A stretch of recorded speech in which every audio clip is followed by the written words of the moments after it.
د زابل ولایت مرکز کلات یو مهم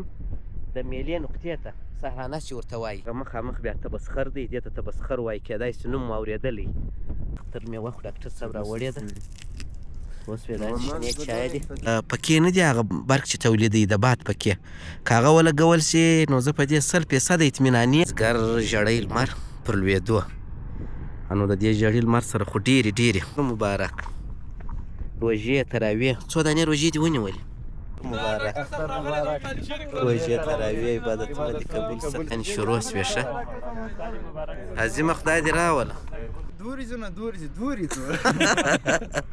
مید خان ته خاص سپیشل مبارکي وواله چې زموږ یو د ډېرو نږدو. السلام علیکم ګران دوستانو، تر هر څه له مخه یو ځل بیا تاسو ټولو ته د نیکمرغه کوچني اختر ډېره مبارکي وایم. طاعات، عبادات، روژې، تراویح او لمنځونه مو د الله پاک په دربار کې قبول او منظور شه. نو د اختر اوله ورځ الحمدلله بیخي په خیر تېرېږي، نو خدای پاک دې وکړي چې پر تاسو هم په خیر تېرېږي. نو ما او ډاکټر صاحب راوتلي یو د زابل ولایت مرکز کلات یو مهم د میلې نقطې ته سهرانه چې ورته وایي. نو خانزادو نجیب مو پیدا نه کړل ځکه افلاین ول کېدای شي بیده. نو ډاکټر صاحب ته مې ویل مالته راځه ما او تا به ولاړ شو، نو که دوی بیداره شو پسې رابشي، نو انشاءالله دوی به هم پسې راشي. نو دلې راغلي یو که څه هم باد یو څه زیات دی، یو څه نه بیخي زیات باد دی. نو چوکۍ شام به د موټره راشوه کړو، چای مو راسره راخیستې دي. نو تاسو راځئ چې دا زموږ د اختر اول مازدیګری در سره شریک کړم، لنډ ولاګ درته جوړوم. تاسو راځئ دا ولاګ راسره تعقیب کړئ او خوند ځینې واخلئ. ډاکټر صاحب ناست دی، وایي زه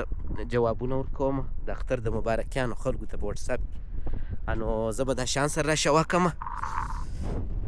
موټر مې ډېر خیرن دی.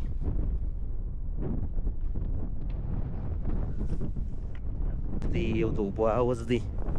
او دې خوا ته چې راشي دا د انځورو باغ دی، هاخوا ته د انګورو باغ دی، دغه دی د ترنک رود دی، دا ترنک رود دی. نو دا مخکې نه و، اوس دا پیدا شوي دي دا کورونه او دا شیان. دغه مخامخ بیا تبسخر دی، دې ته تبسخر وایي، کیدای شي نوم مو اورېدلی. او نو دا ټوله ساحه چې د سهرانه ده او دغه دی. ډاکټر صاحب وویل وایي باد دی، خوند به نه پر واخلو، نو مال راشوه به سو یوازې په دوستانو لپاره. بیا ډاکټر صاحب د اختر لومړۍ ورځ څنګه وه؟ الحمدلله دا د اختر میوه خو ډاکټر صاحب راوړې ده، اوس بیا دا شنې چای دي. فقیانم باد بیخي زیات دی، کیدای شي تاسو ته زما غږ لا کم درشي. ډاکټر صاحب بیا لا یو څه سیستم برابرېږي، اوس نو خالي د پښو د خوا څخه باد راځي، نور کار سم دی. دا چې میوه ده د اختر او چای سوی، کیدای شي ډاکټر صاحب خانزاد صاحب دغه راوړي خیمه څه درې ماښام ښه خیمه هم نه درې بیخي بیا فعالیت یې دا ولې ډاکټر صاحب خوند یې نشته. نو داسې موسم دی، دا ډېر ښایسته ځای دی. په دوبي کې عموما بیا په جون جولای کې چې په کندهار ښار کې ډېره زیاته ګرمي، دلته ډېره ښایسته هوا د شپې، او خصوصا بیا په هغه ورځ باندې چې کله سپوږمۍ. نو زابل ولایت چې دی ما په نورو ولاګو کې مې یادونه کړې ده، ما زابل ولایت باد زیات لري. که چیرې پر دغو نقطو باندې شاوخوا یا پر دا تبسخر باندې هغه برقي باد یا هغه د پکې نه دی، هغه برق چې تولیدوي د باد پکې، که هغه ولګول شي نو زه په دې 100% اطمیناني یم چې ټول زابل ته به 24 ساعته یعنې شپه او ورځ به د دې څخه برق انشاءالله کار به واخلي خلک. نو دې خواته دا کلي دي، دې ته فکر کوم د خالا کلی وایي، نور کلي دي هغه تبسخر خو مې در وښوی. نو موږ دلې دا دی ناست شه داسې دغه دی، ځکه چندانې نه ده شنه شوې، کیدای شي وروسته شنه شي، او دلې لا تر اوسه یخ دی. ما او ډاکټر یې بالاخره دې ته مجبوره کړو چې باد خزه په راخالي کړه. ښه داسې باد و چې دواړه لاسونه مو پر ویښتانو نیولي وو. نو ډاکټر صاحب وویل ته درځه دننه په موټر کې به کښېنو، پر چایو به خوند واخلو. دا دې وینې میوهدانۍ سوې، دا نو اوس ته دغه ځای دا د باندې ساحه ښه خوند کوي. اوس نو ډاکټر صاحب دغه وکړه، چای واچوه، انشاءالله اوس خوند ځینې اخیستی سو. بیا که وروسته چیرې باد کرار سو د خیره بیا به انشاءالله دغه سو بېرته به د باندې شوه سو، د باندې به کښېنو. خانزاد صاحب دوی ته انتظار یو، باید موږ د سبا دپاره د میلې پر پلان باندې خبرې سره وکړو چې چیرې ولاړ سو. ډاکټر صاحب خو اوس لا لاس پورته کړی دی وایي زه نه ځم ولې نه ځې پرېږدي دې پرېږدې څوک دې نه پرېږدي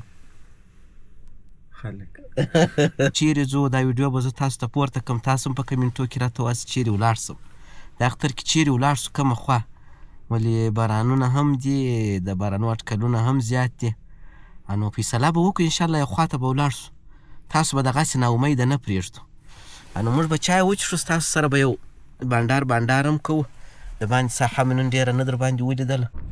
دا د وینې چې مازدیګر ژړی لمر پر لوېدو نو د دې ژړي لمر سره خو ډېرې دغه شته ټپې او شیان شته خانزاد صاحب خدای دې راوله اختر دې مبارک شه ډېره مننه ژوندی اوسې آصفه بیخي الحمدلله آصفه اختر مبارک روژې تراویح څو دانې روژې دې ونیولې ها 5 دانې دې ونیولې څونه ډېرې دې نیولې دي ته لاس ښکاره کړه لاسونه ښکاره کړه څنګه ښایسته لاسونه تورته وګوره یا څنګه ښایسته لاسونه یې سره کړي دي ماشاءالله دا خو اوس اختر مبارکي هم څنګه کېږي ولاکه د اختر مبارکي څنګه کېږي ډاکټر صاحب میده نه لرې دا سیب ته د اختر مبارکي ورکړو تېراکه ولې کوچنیان خو د اختر مبارکي غواړي او پر ما یې ودرولې دا د کلي ما خو نه کې پیدا یا ولاکه هم پیدا کړي ما خپل هم ولا ورسره اخیستې ما ناوخته کوي هغوی شنبله څه وخت اخلم د اختر مبارکي ده صحیح ده زما له طرفه یې ومنه ډاکټر صاحب یو لسی ستا پر ما باندې ده دغه ساحه د وینې اوس هم ښایسته چې لمر ولوېدی بیخي خوند کوي نو بعد هم لږ څه قرار سو زموږ د ګروپ د جملې څخه یو نجیب کم دی نو نه پوهېږم چې د چا سره تللی دی موږ ته ورپسې راسي یا خواته زه یو ځای ولاړ یم نو دا د لمر پر لوېدو دی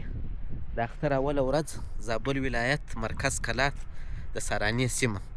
یو لنډ دا زموږ جریان مې در سره شریک کړئ خدای پاک دې وکړي چې ستاسو خوښ شوی دا دې فکر کوم نجیب رالی زه به در باندې ووینم او ویلکم مبارک شه اختر مبارک روژې تراویح عبادتونه دې قبول شه بخیر داخل دا جان غازیانو کې حساب شه په خیر خدای دې راوله سعد مبارک په خیر اختر مبارکیان شروع شوې ښه عظیمه خدای دې راوله په خیر اختر مبارک روژې تراویح دې قبول شه ډېره مننه ژوندی اوسې ته ښه په خیر یې اوله ورځ په خیر شوه له کندهاره پسې ورک شوې په روژه کې هم نه رالاست نجیب جانه څنګه یې په خیر یې اوس مې ورته وویل مال نجیب نه رالی بالا مې ویډیو ختموله هسې کتل مې ته رالې د مینهوال دپاره څه وایه ښه نجیبه دا په لاسو د اختر مبارکي وایه دی وه دوري او دوري یا کومې خوا ته ځو په اختر کې دورې ځو که دورې ځو په اختر کې نه دورې ځو نه دورې ځو ښه خدای دې راوله مینهوال ته د اختر مبارکي وایم خوشحاله او د خوشحالۍ ډک اختر ولري عبادتونه مو قبول شه خاصا امید خان ته امید خان ته خاص سپیشل مبارکي وواله چې زموږ یو د ډېرو نږدو د مینهوالو څخه دی څنګه نجیب نو هغه ته د سپیشل د اختر مبارک ډېره مننه نو بس موږ به یو ګړی بانډار وکړو پر پلان به وغږېږو نو بس دغه یو لنډ د مازدیګري ولاګ مې درته جوړ کړئ تر بیا ښه وخت ښې چارې د الله په امان بای بای